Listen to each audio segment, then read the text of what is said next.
Try भी कर रहा है, वो इंशाअल्लाह जवाब देगा। औ कमा क़ाल अलैहिस्सलातु वस्सलाम। सदर मुहतरम मुअज़्ज़ज़ उलमाए किराम, हज़रात सामिईन, मुअज़्ज़ज़ हाज़रीन, आज जामिया अशरफुल उलूम का सालाना जश्न दस्तार बंदी व दस्तार फजीलत का जलसा है। मेरे दोस्तों बुजुर्गों, ये हम छोटों को खड़ा करना, ये समझता हूँ हजरत अमीर शरीयत का बड़ापन है, लेकिन चूंकि बहुत ज़्यादा मसरूफियत है और मुसलसल जलसे चल रहे हैं, कई महीनों से सफ़र ही सफ़र रहा, और ये है कहीं भी अगर हम गैर हाजिर होना भी चाहते नहीं हो पाते हैं। तो बहरहाल मेरे दोस्तों, मेरे बुजुर्गों, आज ये मौका है कि तलब अजीज के जश्न मनाने का, खुश होने का, जो पूरे साल मेहनत के साथ आपके सामने अपनी मेहनतों को पेश करते हैं। ये तलब अजीज की हिम्मत, उनकी हौसला अफजाई करना हम सब की जिम्मेदारी है। ये वो तलबा हैं जो कल आपके लिए रहबर रहनुमा बनकर निकलेंगे।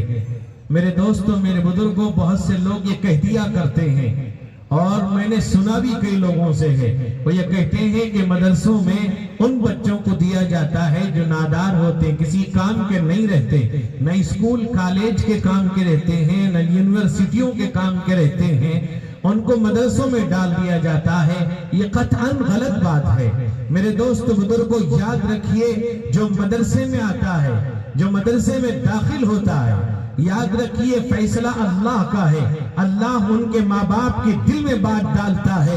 मेरे दोस्त बुजुर्गों, इन सीनों को अल्लाह ने कबूल किया है, इन सीनों का इंतखाब अल्लाह ने किया है, इन सीनों का इंतखाब अल्लाह करता है। उन्हीं बच्चों को मदरसों में मेरे दोस्त बुजुर्गों उनके माँ बाप भेजते हैं, उनके माँ बाप के दिलों में अल्लाह ये बात डालता है। मेरे दोस्त बुजुर्गों, मैं ये कहना चाहूंगा, हजारों साइंसदान, हजारों इंजीनियर, डॉक्टर इन तलबा के सामने कोई हैसियत नहीं रखते हैं। मेरे दोस्त बुजुर्गों, ये उलमा जिस तरह दीन जानते हैं, उसी तरह दुनिया भी जानते हैं। दीन भी बताएंगे, दुनिया भी ये बताएंगे, आप दुनिया किस तरह से गुजारेंगे, आप दीन पे किस तरह चलेंगे, ये उलमा बताएंगे, ये मदारिस वाले बताएंगे। एक एक अमल, एक एक चीज ये मदरसे वाले आपको बतलाएंगे। मेरे दोस्तों, मेरे बुजुर्गों, ये हरगिज मत समझिए कि उन बच्चों को डाला जाता है जो ज़हन के एतबार से कमजोर होते हैं। याद रखिए, मदरसों में ऐसे ऐसे बच्चे आते हैं, मेरे दोस्त बुजुर्गों, डॉक्टर में भी ऐसे ज़हीन पैदा नहीं होते, इनमें साइंटिस्ट के अंदर भी ऐसे साइंटिस्ट ज़हीन पैदा नहीं हुए जो बच्चे, मेरे दोस्त बुजुर्गों, वो कुरान जिसके बारे में अल्लाह ने नाजिल करना चाहा, आसमान ने कहा अल्लाह मेरे अंदर तहम्मुल नहीं है, जमीन ने इनकार कर दिया, पहाड़ ने इनकार कर दिया। मेरे दोस्तों, मेरे बुजुर्गों, ये कुरान आज ये मासूम बच्चे अपने सीनों में महफूज करते हैं। अल्लाह का कलाम है, अल्लाह की किताब है जो उनके सीनों में है। मेरे दोस्त बुजुर्गों, उनके असातिज़ा मेरे कितनी मेहनत के बाद उस ज़बान को, जो ज़बान मेरे दोस्तों बिगड़ी हुई ज़बान है, घरों के अंदर तरबियत न होने की वजह से उस ज़बान को सही करते हैं, सही तलफ़्फ़ुज़ अदा करवाते हैं। इन असातिज़ा का कमाल है। मेरे दोस्तों, मेरे बुजुर्गों, मैं तफसील में जाए बगैर ये कहूंगा, कभी भी आप किसी बुरी नजर से या कमतर निगाह से इन तलबा को, उलमा को न देखें। याद रखिए, इससे तबाही बर्बादी आती है, तबाह हो जाता आदमी। उलमा की और मदारिस की मुखालफत मत करना। मेरे दोस्तों, मेरे बुजुर्गों, रिवायत में आता है, बुखारी शरीफ के अंदर रिवायत मौजूद है। मेरे दोस्तों, मेरे बुजुर्गों, हजरत साद इब्न अबी वक्कास रज़ी अल्लाह अन्हु को हजरत उमर फारूक के जमाने में हजरत उमर फारूक ने उनको कूफा का इमाम और अमीर मुकर्रर कर दिया। वहां गए तो वहां पर वो नमाज भी पढ़ाते थे, फैसले भी किया करते थे, तरबियत भी करते थे, तालीम भी देते थे। कुछ लोगों ने मुखालफत शुरू कर दी, यहाँ तक कि ऐसी मुखालफत की कि हजरत उमर रज़ी अल्लाह अन्हु को आके बतलाया, कहा कि साद को आपने इमाम बनाकर भेजा है, अमीर बना दिया है, ये साद हमें अच्छी तरह नमाज नहीं पढ़ाते हैं, सुन्नत के मुताबिक नमाज नहीं पढ़ाते हैं, साद जिहाद में शरीक नहीं होते हैं, और साद माले गनीमत के अंदर गड़बड़ कर کرتے ہیں، انسان بھی غلط کرتے ہیں۔ میرے دوستوں، میرے بزرگوں، اللہ کے حضرت عمر فاروق کے پاس جب یہ شکایت پہنچی ہے، آپ نے حضرت سعد کو بلا لیا، حضرت عمار ابن یاسر کو وہاں آپ نے امیر مقرر کر دیا۔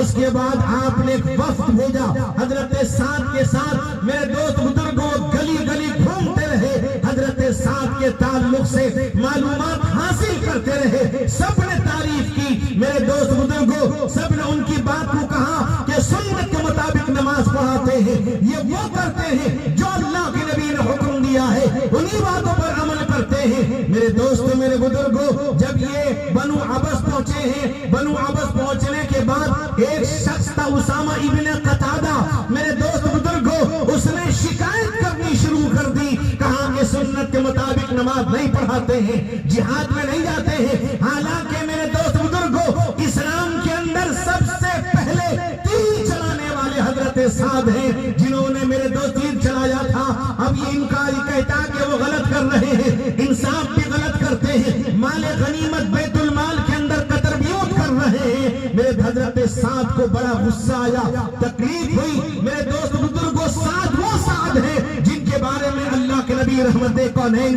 حضور سید عالم محمد رسول اللہ صلی اللہ علیہ وسلم نے جن کے مستجاب الدعوات ہونے کی دعا فرمائی، یعنی سعد جو دعا مانگیں گے اللہ قبول کرے گا۔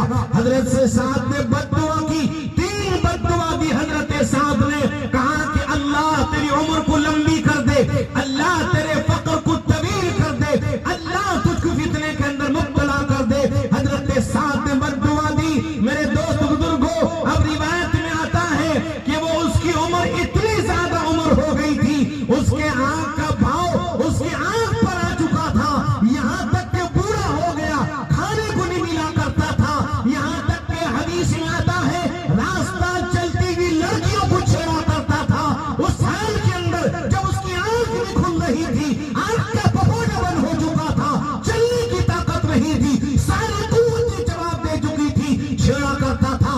لوگ پوچھتے تھے اس عمر کے اندر لڑکیوں کو چھیڑتے ہو، تمہیں شرم نہیں آتی؟ وہ یہ کہتا تھا اصابتنی دعوت سعد، فرمایا کہ شیخ مفتون اصابتنی دعوت سعد، کہا کہ بوڑھا آدمی ہو، فتنے کے اندر مبتلا کر دیا، سعد کی بد دعا لگ گئی ہے۔ میرے دوست، میرے بزرگوں، کبھی بھی کسی علماء، کسی مدارس کی، کسی مکاتب کی، کسی طالب علم کی مخالفت مت کرنا، محبت کرنا۔ اللہ تعالی ہمیں عمل کی توفیق عطا فرمائے۔ وآخر دعوانا ان الحمد للہ رب العالمین۔